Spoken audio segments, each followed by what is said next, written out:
L'une des difficultés du professeur dans l'usage de Google Earth est expliquer aux élèves ce qu'est cet objet nouveau, étrange par bien des aspects, qui n'est pas qu'une image aérienne géante de la surface du globe.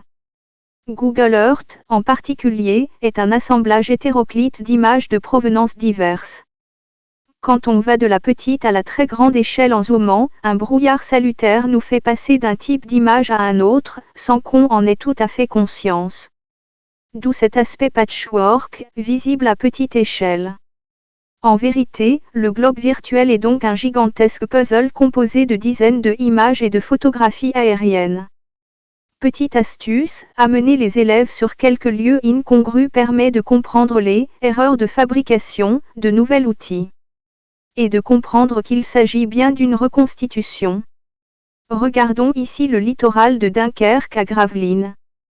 Ces photos juxtaposées ont été obtenues durant des saisons différentes, voire à des moments différents de la journée.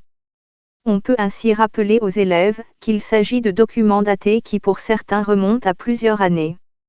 C'est une autre limite du logiciel, un aménagement récent ne sera pas toujours visible sur le globe virtuel.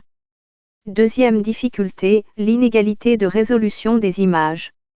Nous atteignons là l'une des limites actuelles de ces outils, l'inégal traitement dans la résolution.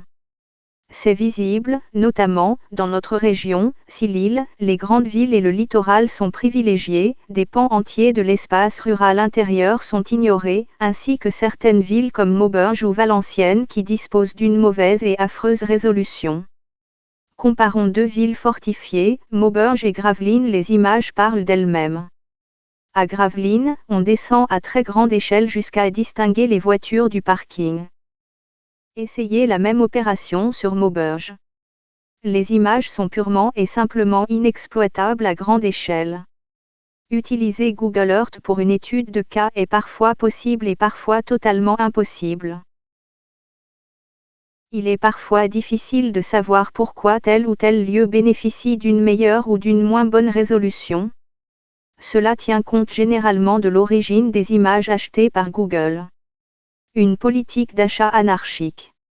Mais les choses s'améliorent sans cesse, ces outils sont en constante évolution car ils affichent de nouvelles images, avec une meilleure résolution au fur et à mesure du temps. On parle là du rafraîchissement des images, ce rafraîchissement est de plus en plus fréquent. Voyons avec cet exemple au-dessus de Boulogne-sur-Mer.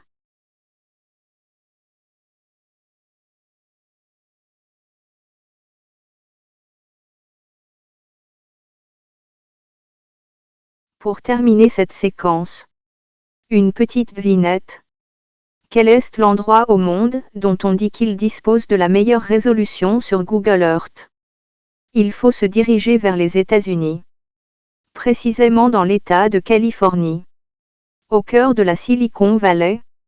Voici le Googleplex, siège social de Google, dont on distingue assez précisément jusqu'au parasol de la cafétéria.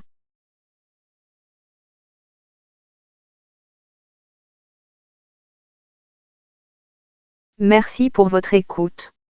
J'espère que ce premier module vous aura permis de vous familiariser un peu plus avec cet objet étrange à bien des égards, Google Earth.